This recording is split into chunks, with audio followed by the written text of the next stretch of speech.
A missed interview and a single phone call shatter the world of a ruthless billionaire when a black woman's 6-year-old daughter answers the line and calls him daddy. What follows is a revelation that turns power into powerlessness, money into meaning, and strangers into something dangerously close to family. If you believe in second chances, you won't want to miss what happens next. By the way, where in the world are you watching from, and is it morning, noon, or night where you are?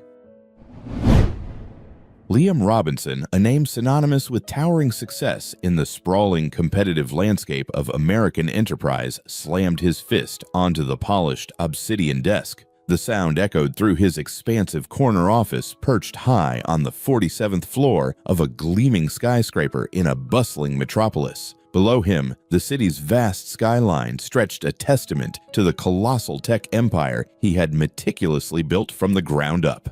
Unacceptable. He growled, his gaze fixed on the resume before him. Completely unprofessional, Genevieve Morgan, his executive assistant of 15 years, stood poised by the door, a silent witness to countless such outbursts. The woman didn't even bother to call and cancel Genevieve. Liam continued, his voice laced with indignation. This was for a senior marketing position. A courtesy call would have been the bare minimum. Genevieve, ever the diplomat, offered cautiously. Perhaps something unforeseen arose, Mr. Robinson. Miss Simpson's references were exemplary. Liam scoffed a dismissive wave of his hand, slicing through the air. Something more important than a job interview at Robinson Tech? I highly doubt it. He ran a hand through his salt and pepper hair. At 45, Liam had amassed a fortune, a net worth measured in billions. Yet the personal cost had been substantial. No family, a scant few friends, and a reputation as a brilliant but utterly merciless businessman. Give me her number, he demanded suddenly, his voice sharp with resolve. I want to personally inform her that this level of unprofessionalism simply does not stand in this city. Genevieve hesitated. Liam, is that truly necessary? The number, Genevieve, he reiterated, his tone leaving no room for dissent. With a resigned sigh, Genevieve handed over the contact information for Cynthia Simpson. Liam punched the numbers into his phone mentally, rehearsing the cutting remarks he intended to deliver. The phone rang 3 times before a small, distinctly childlike voice answered. Hello? Liam paused, thrown off by the unexpected voice. I'm trying to reach Cynthia Simpson, he said, his professional tone softening almost instinctively. Mommy can't come to the phone, the little voice replied. She's crying in the bathroom. A strange tightness formed in Liam's chest. Is she all right? He stammered. She's sad because she missed the important meeting today, the child explained with disarming honesty that stripped away Liam's carefully constructed defenses. But we didn't have any food, and she had to go to the food bank before it closed. She said the job would have fixed everything. The air seemed to leave Liam's lungs. His meticulously prepared speech evaporated, replaced by a sudden, profound emptiness. What's your name? He asked quietly. Camellia, the voice replied. I'm 6. There was a pause. Are you the important man Mommy was supposed to meet? She has your picture from the computer. Yes, I'm Liam Robinson, he confirmed, still reeling from the child's revelation. The little girl gasped. You're the man in Mommy's special box. She has pictures of you and papers with your name. Liam frowned, utterly confused. What kind of papers? Grown-up papers and a picture of you at the beach. Mommy says you're my daddy, but you're too busy for us. Camelia's voice held a note of innocent resignation. She says I have your eyes. The world seemed to tilt around Liam. What did you say? He whispered, his knuckles white as he clutched the phone. Are you really my daddy? Camellia asked, her voice suddenly hopeful. Will you come see us now? Mommy says you're the smartest, richest man in the city. Liam's hand shook as he reached for his executive desk chair, missing it entirely and sinking to his knees on the plush carpet. That's not possible, he mumbled, more to himself than to the child. I can't have children. The bathroom door creaked open in the background. Camellia, who are you talking to? A woman's panicked voice came through the line. It's my daddy, Mommy. He called us. The phone clattered, and Liam heard a gasp, followed by Cynthia's voice, tight with emotion. Mr. Robinson, I can explain everything. But Liam couldn't respond. Tears streamed down his face as 30 years of certainty crumbled around him. The city's most formidable CEO brought to his knees by 6 simple words. Mommy says you're my daddy. Liam Robinson's executive suite fell silent after the call ended. He sat motionless behind his desk, staring at the phone as if it might explain the seismic shift that had just occurred within him. Genevieve Morgan had quietly slipped away, sensing he needed space. Impossible. He whispered the word hollow in the vast office. The memory surged back at doctor's office 15 years ago. The grim-faced specialist confirming his sterility after a childhood illness, the medical certainty that had shaped his entire life's choices. His computer chimed with an incoming email from Genevieve Cynthia Simpson's complete file. Liam clicked through the documents with trembling fingers, resume references, background check. And there it was, a discreet note about a 6-year-old daughter. He searched Cynthia Simpson and scanned through social media accounts until he found her. His breath caught. The woman looked vaguely familiar, a ghost from his past, and beside her in several photos was Camellia, a little girl with his steel blue eyes and characteristic dimple. Liam's mind raced back 7 years to the tech conference in San Diego. 3 days of networking one night of unexpected connection with a brilliant young software developer, Cynthia, a striking black woman whose intelligence and warmth had briefly disarmed him. They had spent one passionate weekend together before he returned to the bustling metropolis. She had tried contacting him afterward, but his assistant had blocked her calls as per standard protocol with Liam's brief entanglements. "Call my car," he barked into the intercom. Within minutes, Liam was speeding through city traffic toward the address in Cynthia's file, located in a less affluent part of the city. The neighborhood was a stark contrast to his penthouse world. Children played on cracked sidewalks, while tired-looking adults trudged home from long workdays. Liam felt conspicuously out of place as his luxury car crawled down the street. He found the apartment building a worn brick structure with peeling paint. Taking a deep breath, he approached the buzzer for Unit 4B. His finger hovered over the button. What would he say? What could he say if Camellia truly was his daughter? The possibility sent equal waves of terror and wonder through him. The building door suddenly swung open as a tenant exited. Liam caught it reflexively and stepped inside. The lobby smelled of stale cabbage and disinfectant. He climbed 4 flights of stairs, his designer shoes echoing in the stairwell. Outside Unit 4B, Liam paused, heart pounding louder than the city noise below. He adjusted his tie again, though it was already perfectly straight, and wiped his palm against his coat. This wasn't a boardroom. There were no metrics, no scripts, just a woman from his past and a child who might be his. He knocked. Footsteps approached, quick, cautious. The door cracked open just enough to reveal a pair of wary brown eyes. Recognition flashed in them like lightning before a storm. "Mister?" Robinson Cynthia's voice was barely a whisper, carrying equal parts shock and guarded strength. "We need to talk." Liam said, his voice softer than he'd intended, his usual edge dulled by something heavier, guilt, fear, hope. The door shut again. He heard the chain slide free. When it opened, Cynthia stood before him, different from the vibrant woman he remembered, but not diminished. Her face bore fatigue, but her poise remained. And behind her, a pair of piercing blue eyes peeked out. "Are you really my daddy?" Camellia asked. The words sliced through the air with the force of truth, unfiltered by adult fear or pride. Liam Robinson, a man who had shut down billion-dollar deals with a look, opened his mouth to respond, but found no words. Just a tightness in his chest he hadn't felt in years. The apartment was modest, one-bedroom, low ceilings, the hum of a struggling fridge in the background. But it was clean, intentional. Textbooks sat in neat piles beside a worn couch. A desk in the corner held a laptop with bits of code on the screen. The place whispered a story of effort, of sacrifice. Camellia's sweetheart Cynthia said, her tone calm but steady. "Go play in your room for a few minutes while I talk to Mr. Robinson." "But Mommy, please." Camellia frowned but obeyed, retreating slowly, her eyes never leaving Liam. She closed the door behind her with a decisive thud. "You should sit." Cynthia motioned toward the sofa. "This isn't a conversation to have standing." He didn't move. "Is she mine?" he asked. "Yes." He exhaled sharply. "That's impossible. I was told, I can't have children. Medical fact." Cynthia's laugh was dry. "Well, apparently medical facts don't always match reality. You never told me I tried. Your assistant blocked my calls. My emails were filtered. You disappeared Liam." "I got the message." He paced the room, now suffocating in its silence. "Then we do a test." "Tomorrow morning," Cynthia said without hesitation. "We've got nothing to hide. I never asked for anything from you. Not then. Not now." He glanced around. "Clearly." Cynthia flinched, then straightened her spine. "We're not your pity project, Liam." He opened his mouth to defend himself, but the words evaporated. Instead, he found himself looking at a drawing on the fridge.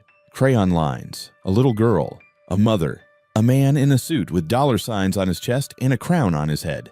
"Dad in Metropolis," he read aloud, stunned. "That's how she sees you. Distant, rich." "Imaginary," Cynthia said quietly. "I didn't poison her against you. I just didn't lie to her either." Something cracked inside him. A pressure valve releasing all at once. "I want to meet her properly," he said. "Now, if that's okay." Cynthia hesitated, then nodded. The bedroom door opened slightly. "Are you done talking about me yet? Come meet Mr. Robinson properly, Camellia," Cynthia said. The little girl stepped out, her expression a mix of caution and curiosity. Her hair was in puffs. Her shirt had a glittery unicorn. She extended her hand like a young diplomat. "I'm Camellia Simpson. I'm in first grade and I'm good at math." Liam crouched to her level, taking her small hand in his. "I'm Liam Robinson. I'm good at math too." Her eyes widened. "Can you do fractions? We're learning those." He chuckled softly, the first real laugh in days. "I can. Want to show me what you've learned?" She nodded, disappearing into the room and returning with a notebook, flipping to a page filled with numbers. As they sat cross-legged on the floor, going over pie charts and division bars, Cynthia leaned against the doorway, arms folded, watching the impossible unfold. In that quiet, cluttered apartment, a man known for dominance was being disarmed by a child with bright eyes and a page of fractions. And for the first time in a long, long while, Liam Robinson didn't want to leave. The penthouse felt emptier than usual as Liam paced across Italian marble floors. 3 days had passed since the DNA test, 3 days of sleepless nights and distracted meetings. Today the results would arrive. His phone rang, the private line reserved for his lawyer. "It's confirmed, Liam," said Ronnie Wright, his attorney of 20 years. 99.9999998% probability of paternity. She's your daughter." Liam sank onto the nearest chair. "How is this possible, Ronnie?" the doctor said. "Medical miracles happen, or medical errors," Ronnie interjected. "Either way, you have a 6-year-old daughter. The question is, what are you going to do about it?" What indeed, Liam had built his empire on decisive action, but this situation defied his usual approach. "I need to see them again," he said finally. An hour later, Liam sat across from Cynthia at a quiet cafe near her apartment. They'd agreed to meet while Camellia was in school. "The test confirmed it," Liam said without preamble. Cynthia nodded. "I never doubted it. I want to be part of her life." The words surprised him as much as they did Cynthia. "Just like that, you'll sweep in after 6 years and play daddy." Her voice held both skepticism and a fragile hope. "I missed 6 years I can never get back," Liam said quietly. "I don't want to miss any more." Cynthia studied him carefully. "This isn't a business acquisition, Liam. You can't just decide you want her and take over. Camellia has a life routine's feelings." "I understand that. Do you? Because the Liam Robinson I remember wasn't exactly known for his emotional intelligence." The comment stung because it was true. People can change. "Can they?" Cynthia leaned forward. "Why do you want this? Really, because she's suddenly yours, another possession, or because you actually care about her well-being?" Liam considered the question honestly. The revelation had shaken him profoundly. Something had awakened within him, something he'd never known existed. "When I heard her voice on the phone," he said slowly, "something happened to me. I can't explain it. Then when I saw her, those eyes, my mother's eyes." He swallowed hard. "I've achieved everything I ever wanted, Cynthia. Everything except the things I convinced myself I couldn't have. A family." Cynthia's expression softened slightly. "Camellia asks about you has for years. What do you tell her?" "That her father is a very important man who doesn't know about her. I never wanted her to think you rejected her." Liam felt a surge of gratitude toward this strong black woman who'd raised his child alone without bitterness. "What do you need?" he asked. "Both of you." Cynthia laughed softly. "That's such a CEO question. We're not a problem to solve, Liam." "I didn't mean it that way," he said, frustration edging his voice. "I want to help. Camellia needs stability, consistency, a father who shows up not just financially, but emotionally. Can you provide that truly?" The playground bustled with activity as Liam watched Camellia swing higher and higher, her laughter carrying across the park. It was their 3rd weekend together, a tentative routine they'd established with Cynthia's cautious blessing.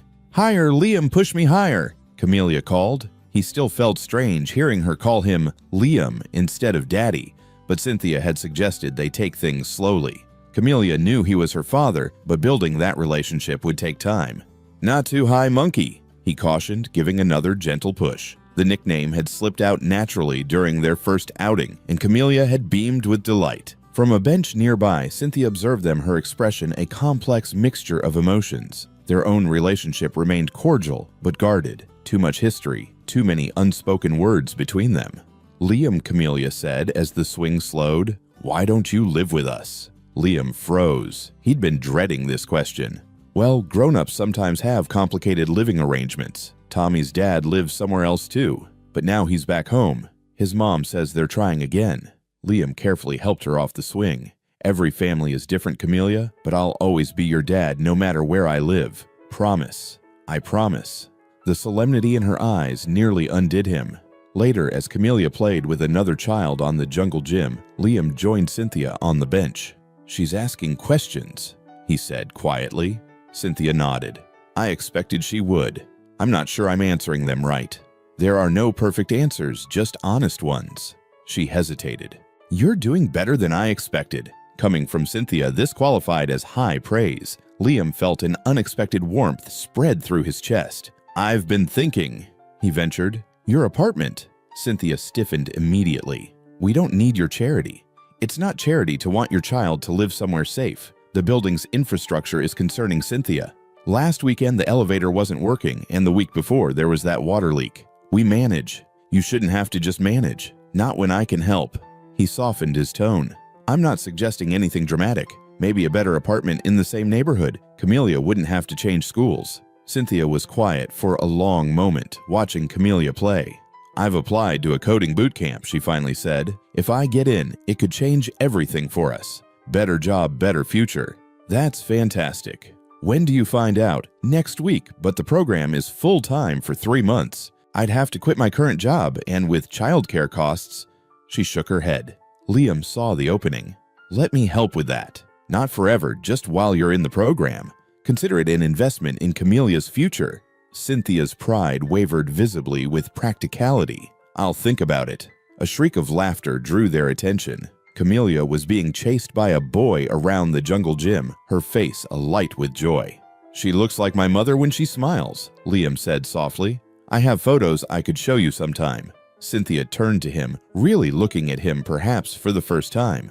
"I'd like to see those." Camelia would too. Something shifted between them in that moment. Not forgiveness exactly, but the first fragile bridge spanning years of absence. "Liam, watch me," Camelia called, preparing to go down the slide. Both adults turned to watch their daughter, this miracle neither had expected, as she launched herself down the plastic slide with complete abandonment, trusting they would both be there when she landed. As the sun dipped lower, casting long golden shadows across the playground, Liam and Cynthia gathered their things while Camelia raced ahead, her energy seemingly endless. "Same time next weekend?" Liam asked, glancing sideways at Cynthia. She gave a faint smile. "If she doesn't wear you out before then." They watched Camelia leap across the mulch, twirling with giddy abandon, before disappearing behind the jungle gym. For a moment, Liam allowed himself to believe that things were settling into something resembling a rhythm, not perfect, but hopeful. He glanced down at his phone to check a message from work, then looked up again, eyes scanning for the flash of a lavender jacket. "Camelia," Cynthia called. No answer. Then Camelia reappeared, waving from the sidewalk. "Race you to the car." They both laughed. Neither of them knew that it would be the last normal afternoon for a long time. The hospital corridor seemed to stretch endlessly before Liam as he ran, his heart pounding against his ribs. The call had come during a board meeting. Cynthia's voice tight with panic. Camelia's collapsed. "We're at the city's leading children's hospital." He burst through the emergency department doors, his usual composure shattered. "Camelia Simpson," he gasped to the receptionist. "I'm her father." The words still felt new on his tongue, but in this moment, they were the most important identity he possessed. A nurse directed him to a curtained area where he found Cynthia standing pale-faced beside a bed where Camelia lay connected to monitors, her small, biracial form unnervingly still. "What happened?" he demanded more harshly than intended. Cynthia's composure cracked. "She fainted at school. They couldn't wake her up right away." Her voice broke. "The doctors are running tests." Liam moved to Camelia's side, taking her limp hand in his. 2 months into his new role as father, and already he couldn't imagine life without her. Her weekly visits, her morning phone calls, her drawings that now adorned his refrigerator. "Mr. Robinson, Miss Simpson." A Dr. Miller appeared, clutching a tablet. "I'm Dr. Miller. We have some preliminary results." The next few minutes blurred as medical terminology washed over them. Words like anomaly and further testing stood out starkly against phrases that made Liam's blood run cold. "Kidney function" and "genetic condition." "Genetic," Liam interrupted. "You mean she inherited this?" Dr. Miller nodded. "This particular condition can be hereditary. We'll need family medical histories from both parents." "That's impossible," Liam said automatically. "I was told I couldn't have children due to a childhood illness." Dr. Miller frowned. "What illness specifically?" "Mumps complicated by at 14. Dr. Miller typed something into his tablet. "That typically reduces fertility, but rarely causes complete sterility. More importantly, it wouldn't cause this condition." He looked up. "However, this might explain why you were told you couldn't have children." A nurse appeared with more test results, and the doctor stepped away to review them. Cynthia turned to Liam, her eyes wide. "They said it might be serious." For the first time in his adult life, Liam felt completely powerless. His wealth, his influence, his carefully constructed empire, none of it could protect the small girl lying in the hospital bed. "She'll be okay." He said the words hollow even to his own ears. "I'll make sure of it. Whatever specialists we need, whatever treatments." "This isn't something you can fix by throwing money at it, Liam." Cynthia's voice cracked. "This is our daughter, our daughter." The phrase hung between them, both an accusation and a profound connection. Dr. Miller returned his expression grave. "We need to transfer Camelia to our specialized pediatric unit. Her condition is more serious than we initially thought." "What exactly is wrong with her?" Liam demanded. "She has a rare condition called Alport syndrome. It's affecting her kidneys. We need to start treatment immediately and monitor her closely." "Will she—" Cynthia couldn't finish the question. "With proper care, many patients lead full lives, but she'll need specialized treatment possibly for life, and eventually—" "Eventually what?" Liam pressed. "Eventually she may need a kidney transplant." The word transplant echoed in Liam's mind as he looked down at Camelia's pale face. His daughter. His responsibility, the child he never knew he wanted until she existed. "I'll do whatever it takes," he said, meeting Cynthia's tearful gaze across the bed. "Whatever she needs, we'll face this together." For once, Cynthia didn't argue. Liam's luxury car screeched into the hospital parking lot. He'd cut short a meeting with Japanese investors, a deal worth billions without explanation. Nothing mattered except the text from Cynthia. "Camelia's tests are back. Doctor wants to talk to both of us." The past month had blurred into hospital visits, specialist consultations, and late-night research sessions. Liam had deployed his corporate efficiency to Camelia's medical crisis, creating spreadsheets of treatment options and flying in specialists from across the country. He found Cynthia in the waiting room, her eyes red-rimmed from lack of sleep. Neither spoke as they were led to Dr. Miller's office. "Camelia's kidney function is declining faster than we anticipated," the doctor explained gently. "The medications aren't working as effectively as we'd hoped." "What are our options?" Liam demanded, falling into negotiation mode. "Long-term, she'll need a transplant, ideally from a family member." "Test me," Liam said immediately. Dr. Miller hesitated. "Mr. Robinson, I understand your eagerness, but there are many factors that determine compatibility, and given your own medical history." "Just test me," Liam insisted. "And Cynthia, too." The doctor nodded. "We'll arrange that. In the meantime, we'll manage her symptoms with medications and dietary restrictions." Later, they stood by Camelia's bed as a nurse explained the new medication regimen. Camelia listened solemnly, too young to fully understand, but old enough to be frightened. "Will I have to take these forever?" she asked. "We hope not, sweetheart," Cynthia said, squeezing her hand. "Can I still come to your house this weekend?" Camelia asked, turning to Liam. He'd been planning to show her the nursery he'd prepared in his penthouse, a room filled with books and toys, walls painted her favorite shade of purple, their first overnight visit. "Of course you can," he assured her, though he glanced at Cynthia for confirmation. Outside Camelia's room, they spoke in hushed tones. "I've been researching specialists," Liam said. "There's a team in Boston doing groundbreaking work with pediatric kidney disease. I'd like to get their opinion." Cynthia nodded wearily. Whatever helps. Liam hesitated. You know, it would be easier if you both stayed at my place. You wouldn't have to commute to the hospital, and I have plenty of room. Liam, Cynthia cut him off. I appreciate everything you're doing. I do, but we can't just move into your life like that. Why not? Camelia needs stability. You said so yourself. Yes, but not. She stopped, composing herself.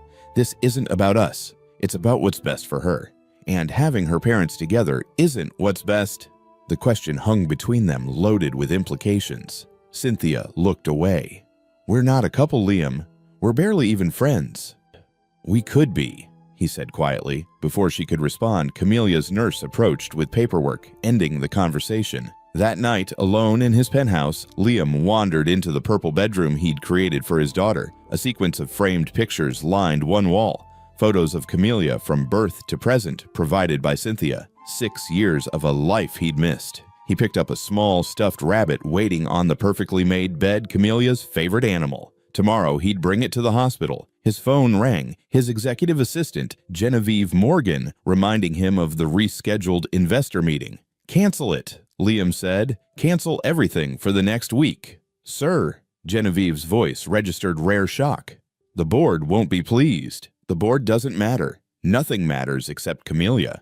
He ended the call and sat on the edge of the small bed, the stuffed rabbit clutched in his hand, realizing with startling clarity that his definition of success had fundamentally changed. Cynthia stared at the business proposal on her laptop, the words blurring together after hours of work. The coding boot camp she dreamed of attending now seemed impossibly distant. With Camelia's condition, she couldn't commit to full-time study. A knock at the apartment door startled her. Liam stood outside holding groceries. You didn't answer your phone, he said, stepping inside without waiting for an invitation. It died. I forgot to charge it. Cynthia watched as he moved efficiently around her kitchen, unpacking fresh fruits, vegetables, and the specialized low-sodium foods Camelia's new diet required. You need to be reachable, Liam said, arranging items in her refrigerator. I've ordered you a new phone with an extended battery. It'll be delivered tomorrow. Cynthia bristled. I don't need you managing my life, Liam.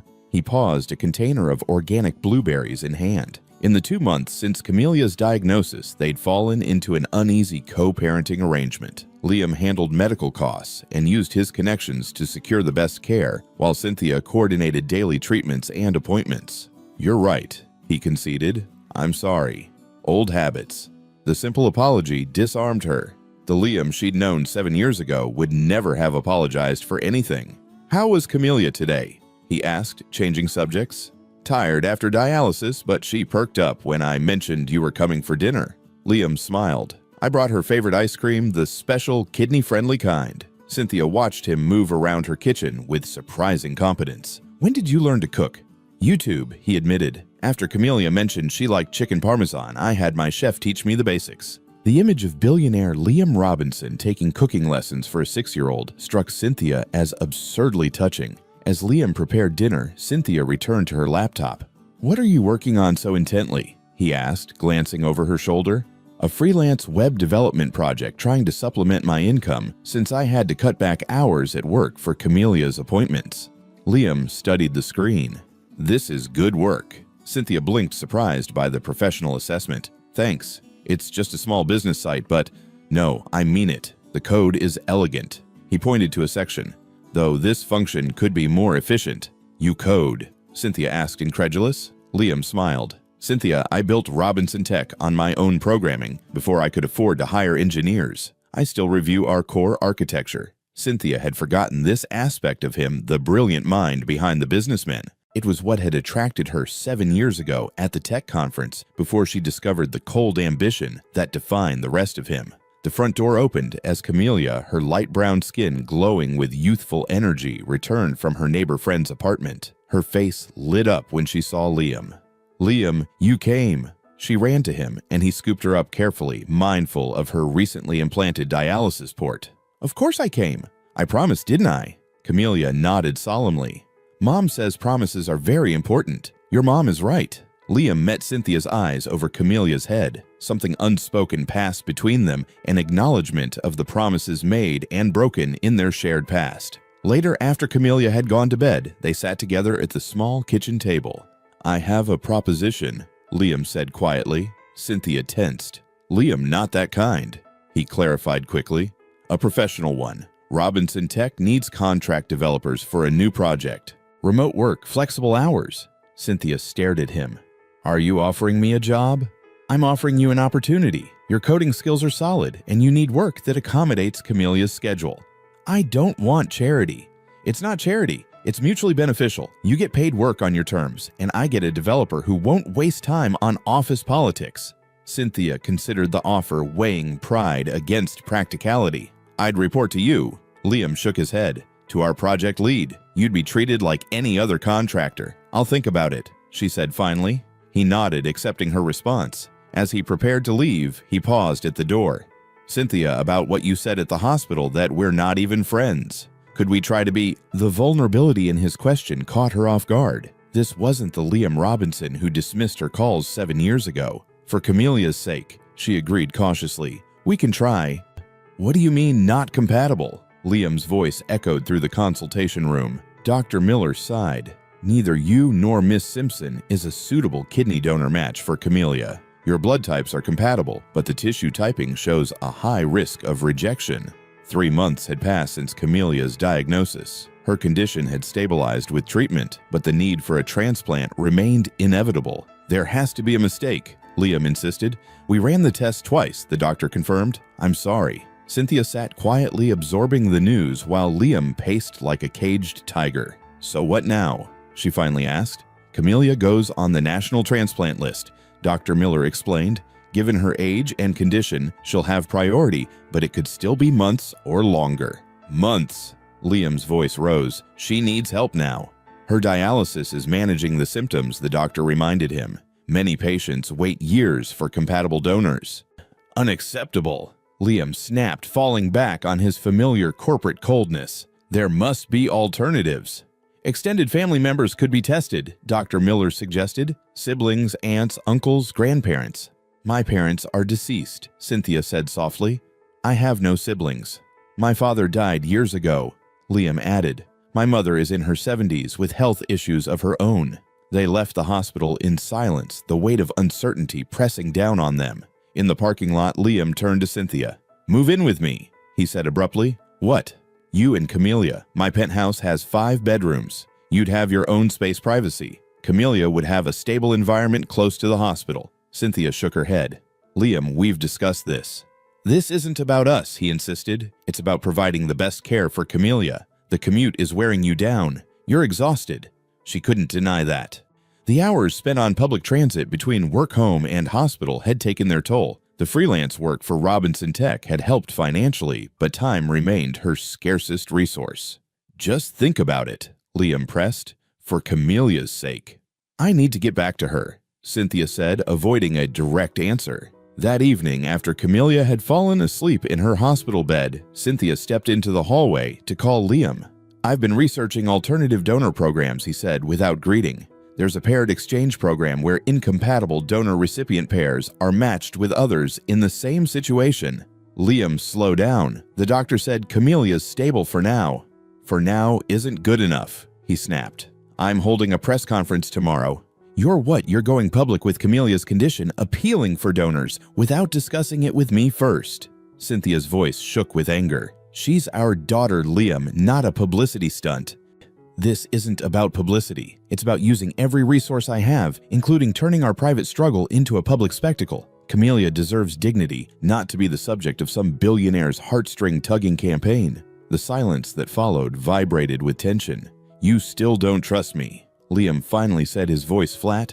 This isn't about trust. It's about respecting boundaries. Another weighted pause. Fine, no press conference. After they hung up, Cynthia leaned against the cold hospital wall, tears streaming down her face. The emotional toll of the past months crashed over her. The fear for Camelia, the complicated feelings resurfacing for Liam, the exhaustion of holding everything together. Inside the room, Camelia stirred. Mom, are you crying? Cynthia quickly wiped her eyes and returned to her daughter's side. Just tired, baby. Camelia patted the bed beside her. You can share my bed. It helps when I'm scared. Cynthia slipped beside her daughter, holding her close, wondering how such a small child could possess such immense wisdom. Is Liam coming tomorrow? Camelia asked sleepily. Yes, sweetheart.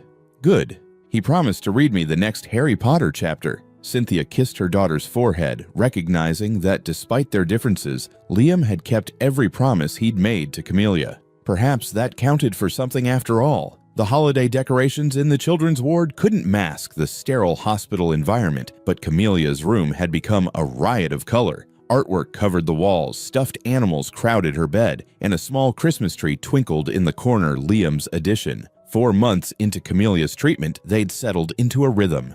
Liam visited daily often, working remotely from Camelia's room. Cynthia had reluctantly accepted his offer to move into a fully furnished apartment near the hospital, not his penthouse, but a comfortable space that shortened her commute significantly. Today, Liam arrived with a thick folder tucked under his arm, his expression uncharacteristically nervous. "Cynthia, can we talk privately?" They stepped into the small waiting area while a nurse checked Camelia's vitals. "What is it?" Cynthia asked, noticing the dark circles under Liam's eyes. He handed her the folder. "I hired a private investigator." "You what, to investigate me?" Cynthia's voice rose sharply. "No, to investigate my medical history." Liam ran a hand through his hair, now more gray than black. "Something never added up about my supposed sterility, so I dug deeper." Cynthia opened the folder cautiously. Inside were medical records, letters, and legal documents.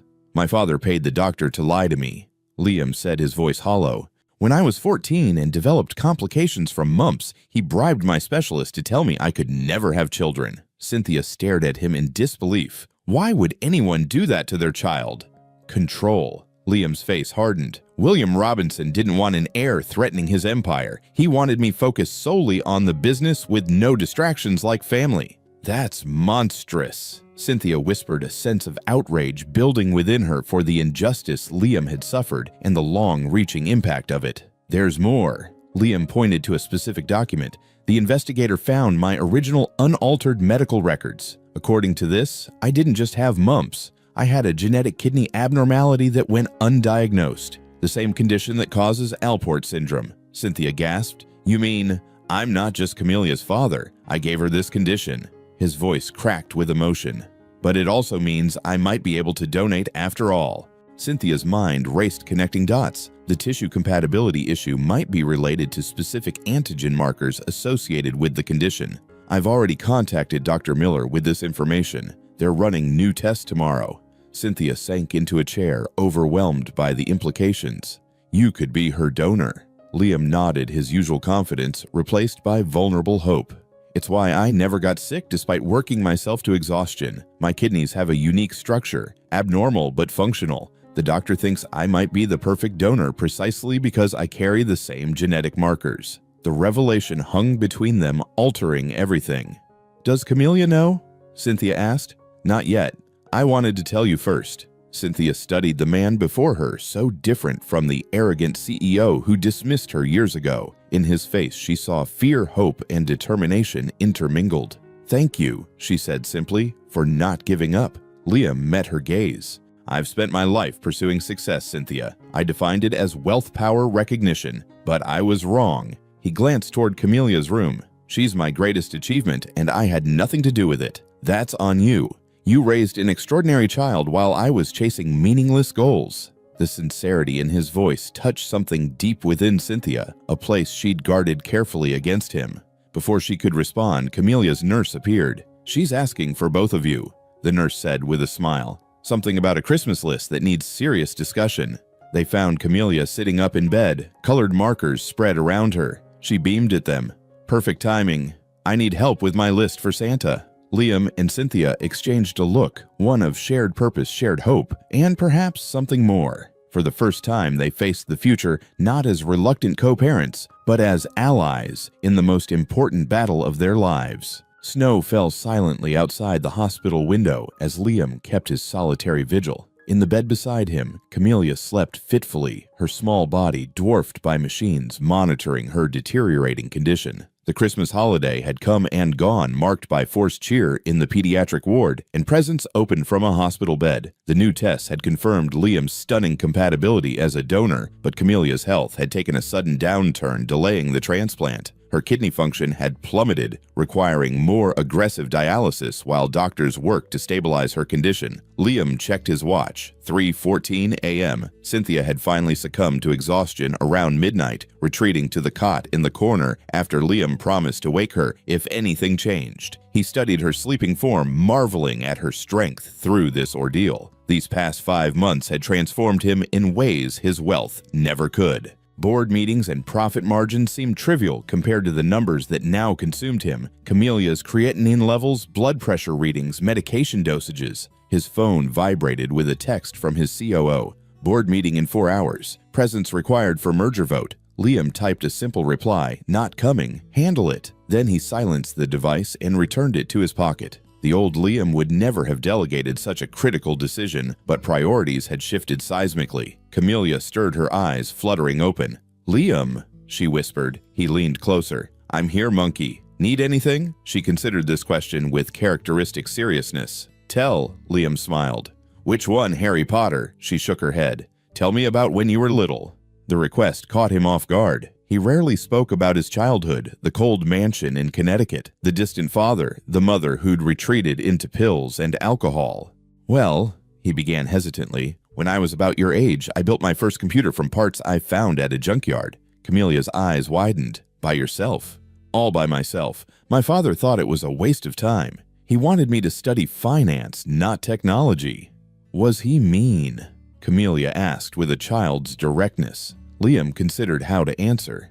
He wasn't mean exactly. He just didn't know how to love people properly. He thought success was more important than happiness. "That's silly," Camelia declared. "Being happy is the most important thing. That's what Mom always says." "Your mom is very wise." Liam glanced at Cynthia's sleeping form. "I wish I'd listened to her more when we first met." "Did you love her?" Camelia's question was innocent, but penetrating. Liam swallowed hard. "I didn't know how to love anyone then, Camelia. I was too busy trying to prove something to my father."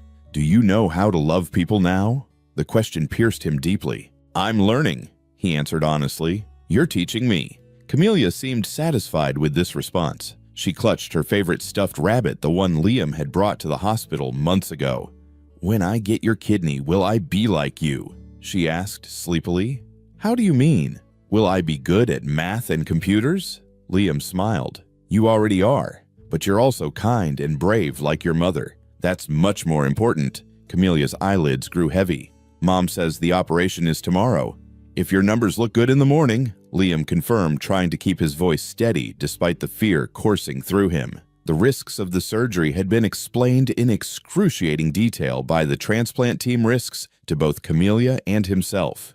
"Are you scared?" Camelia asked, reading his thoughts with uncanny perception. "A little," he admitted. "Me too." She reached for his hand. "But Mom says it's okay to be scared as long as you're brave anyway." "Your mom is right about that too."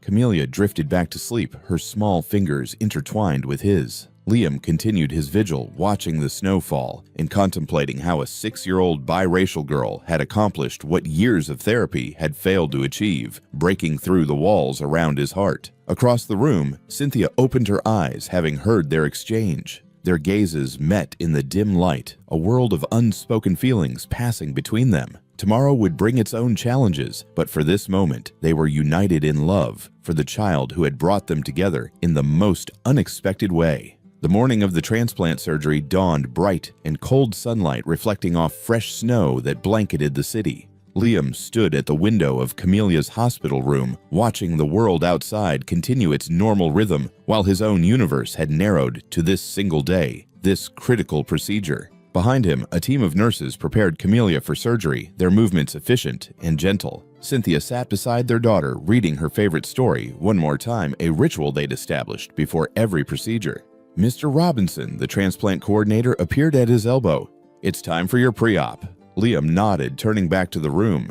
Camelia looked impossibly small in the hospital bed, her dark hair, his hair fanned out on the pillow. For a moment, fear paralyzed him. What if something went wrong? What if after finding her, he lost her? "Liam."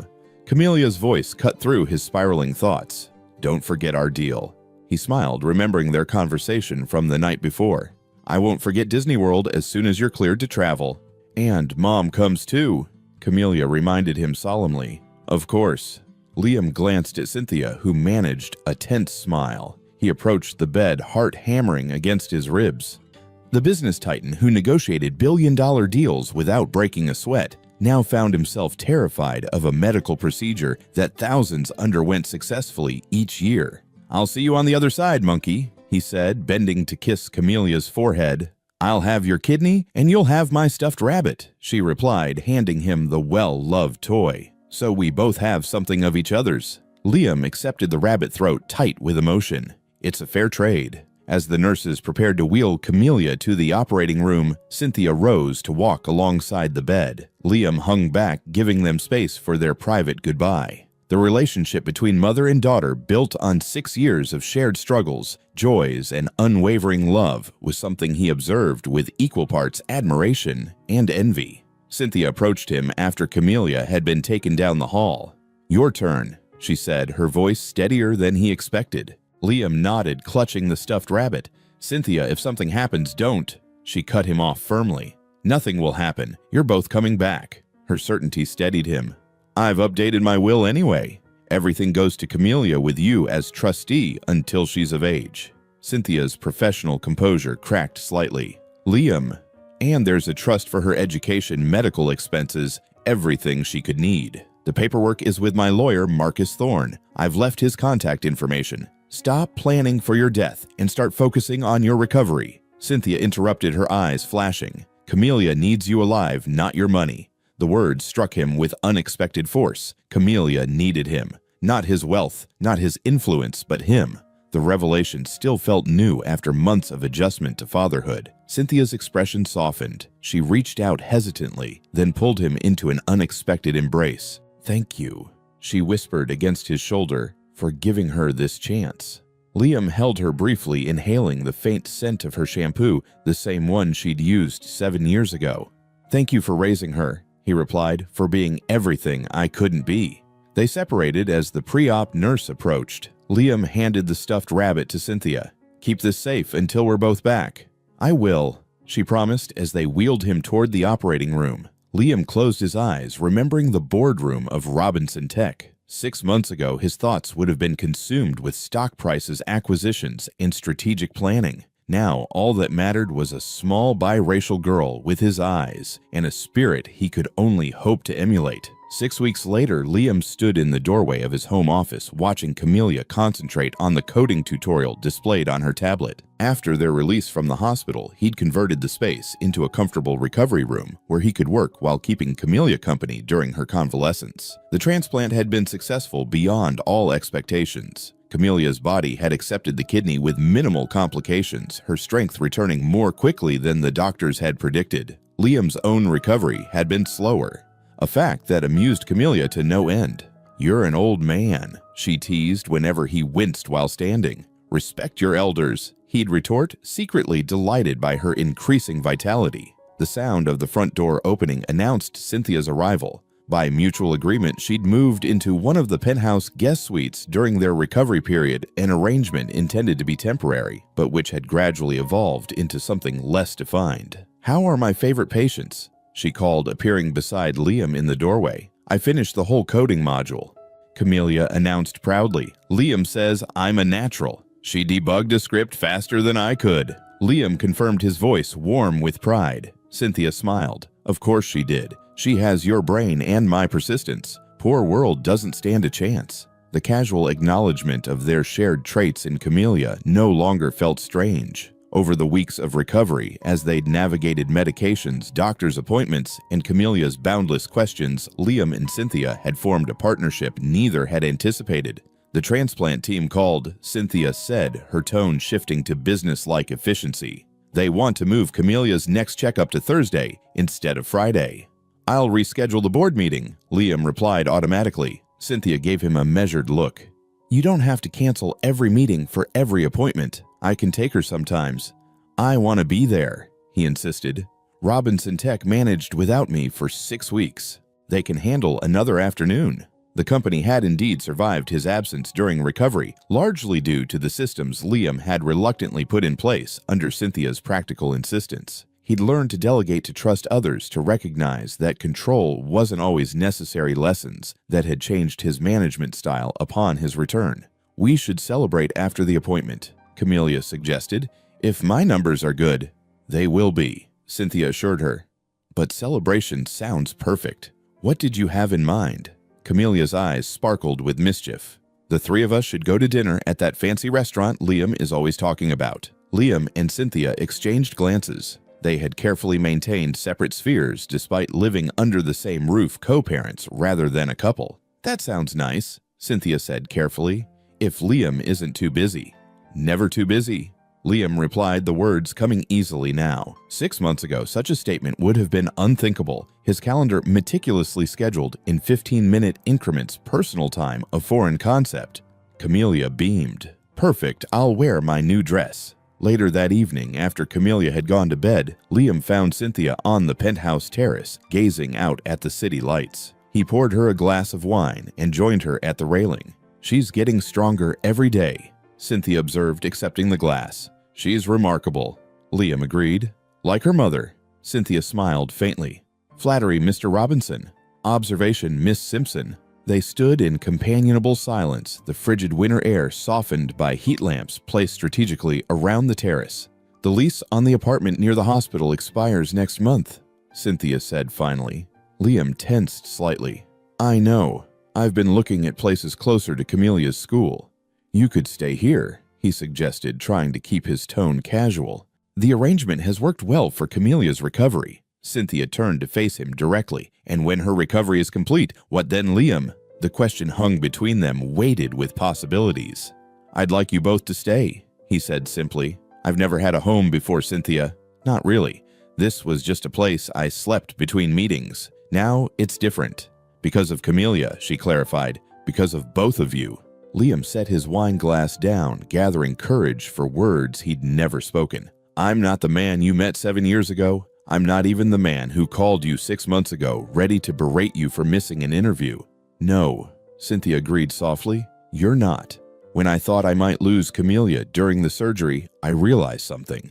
It wasn't just fear of losing my daughter. It was fear of losing what we've built. This family, however unconventional." Cynthia's expression remained guarded. "Co-parenting doesn't require living together, Liam. This isn't about convenience," he insisted. "It's about what I want, what I hope you might want too." "And what's that?" "A chance." Liam took a careful step closer to see if there's something between us worth exploring. "Not for Camelia's sake, but for our own." Cynthia studied him, her expression unreadable. "You broke my heart once before. I was a fool." "You were," she agreed, but a smile tugged at the corner of her mouth. "A brilliant, ambitious, utterly clueless fool." "I've improved on the clueless part," Liam offered. "The rest is still a work in progress." Cynthia laughed softly, the sound warming him more effectively than the terrace heaters. "Haven't we all?" She sipped her wine thoughtfully. "One condition. Name it. We take it slow for all our sakes. Camelia's been through enough change." "Agreed." Liam felt hope expanding in his chest. "Dinner this Thursday after Camelia's appointment. Just the three of us."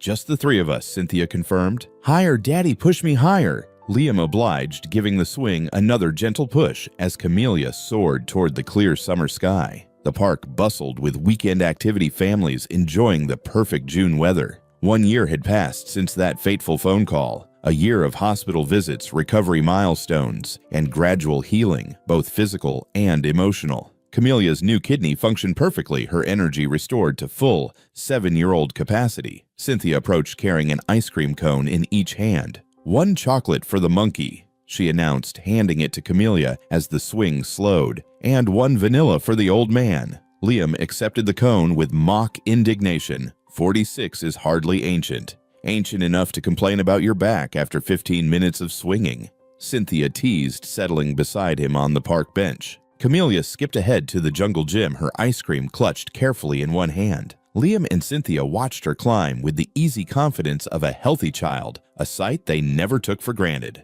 "The school called today," Cynthia mentioned. "They want to move Camelia into the advanced math program." "Not surprising," Liam replied proudly.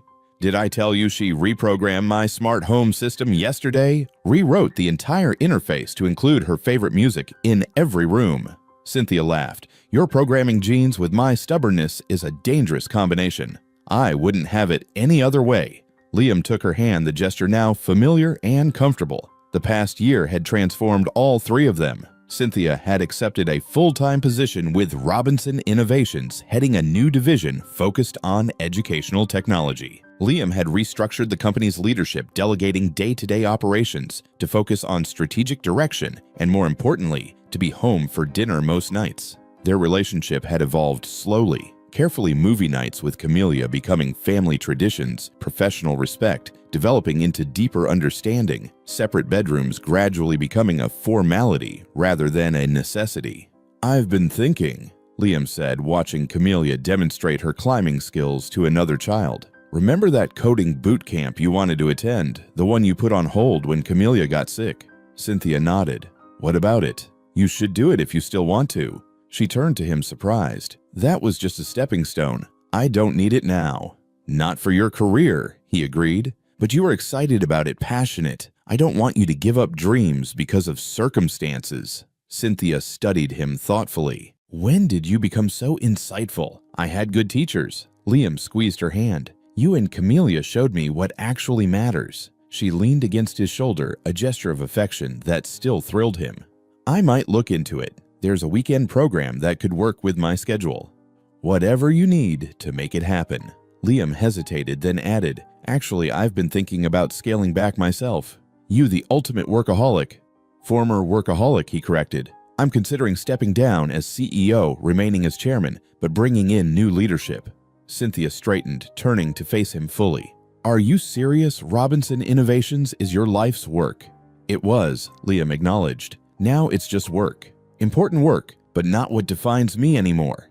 He nodded toward Camellia, now organizing the other children into some complex game of her own invention. She's what matters. You're what matters. Cynthia's eyes softened. Liam Robinson voluntarily relinquishing control. I never thought I'd see the day. Neither did I, he admitted, but nearly losing Camellia.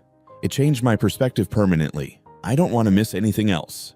They watched their daughter in comfortable silence, the summer sun warming their shoulders. After a moment, Liam reached into his pocket. I have something for you, he said, suddenly nervous. No pressure, no expectations, just a question. Cynthia's eyes widened as he withdrew a small velvet box. Liam, I'm not rushing, he assured her quickly. It doesn't have to be soon. It doesn't even have to be yes, but I wanted you to know where I stand, what I hope for. He opened the box, revealing a simple but elegant diamond ring. I love you, Cynthia. I think I've loved you since that weekend in San Diego, but I was too blinded by ambition to recognize it. I want to build a life with you and Camellia, a real family. Cynthia stared at the ring, then at Liam, tears gathering in her eyes. You rehearsed this, didn't you? He smiled sheepishly. For weeks. Camellia helped. She knows. She suggested the park said it was more romantic than a fancy restaurant. Cynthia laughed through her tears. She's right. She took a deep breath. Ask me properly. Liam slid from the bench onto one knee, unconcerned about his expensive suit on the park ground. Cynthia Simpson, will you marry me? From the jungle gym, Camelia's voice rang out. Say yes, Mom. Cynthia and Liam both turned to see their daughter watching intently, surrounded by curious children and smiling parents. We have an audience, Cynthia murmured, blushing. I'm waiting for an answer. Liam reminded her, still kneeling. Cynthia's smile bloomed fully as she nodded. Yes, yes. I'll marry you. A cheer erupted from the jungle gym as Liam slipped the ring onto Cynthia's finger and pulled her into an embrace. Camellia abandoned her game and raced toward them, launching herself into their arms with characteristic enthusiasm. We're going to be a real family now, she exclaimed. Liam held his daughter and his fiancée close, marveling at the journey that had brought them here. From a mistaken medical diagnosis to a missed job interview to a life-saving transplant, the path had been neither straight nor easy, but it had led exactly where he needed to be. We already are a family, he said softly. Now we're just making it official. Camellia looked up at him with his own eyes bright with happiness. I told you calling me that day was the best thing ever. Liam couldn't help but agree. That single phone call made in anger, answered in innocence, had changed everything. The ruthless CEO who believed himself incapable of fatherhood had found his greatest purpose in the little girl who called him daddy and the black woman who had given him a second chance. As the summer sun warmed the three of them, Liam Robinson, once defined by his wealth and power, finally understood the true meaning of being rich, the love of family, the gift of second chances, and the miracle of a child's voice on the phone saying those 6 life-changing words, "Mommy says you're my daddy." And so this chapter ends not with a grand finale, but with something far greater, a quiet promise, a tender hand held a heart once closed, now open. If you've made it here to the very end of this long and winding journey, thank you, truly. You've walked beside Liam, Cynthia, and Camellia through pain, discovery, second chances, and the kind of love that isn't flashy, but healing and real. Your presence here matters. Whether you're watching from a bustling city or a quiet corner of the world, we're so grateful you're part of this growing circle of people who believe in the power of storytelling to remind us what it means to be human. We'd love to know, where are you watching from? What part of this story stayed with you the most? Let us know in the comments. Share your thoughts, your feelings, your reflections. If this story touched something in you, leave a like, maybe subscribe, and help keep stories like this alive. Your support means more than you know. Until next time, from our little story to your big, beautiful life, take care of your heart, hold your people close, and remember, healing takes time, but it's always possible. See you in the next story. Join us to share meaningful stories by hitting the like and subscribe buttons. Don't forget to turn on the notification bell to start your day with profound lessons and heartfelt empathy.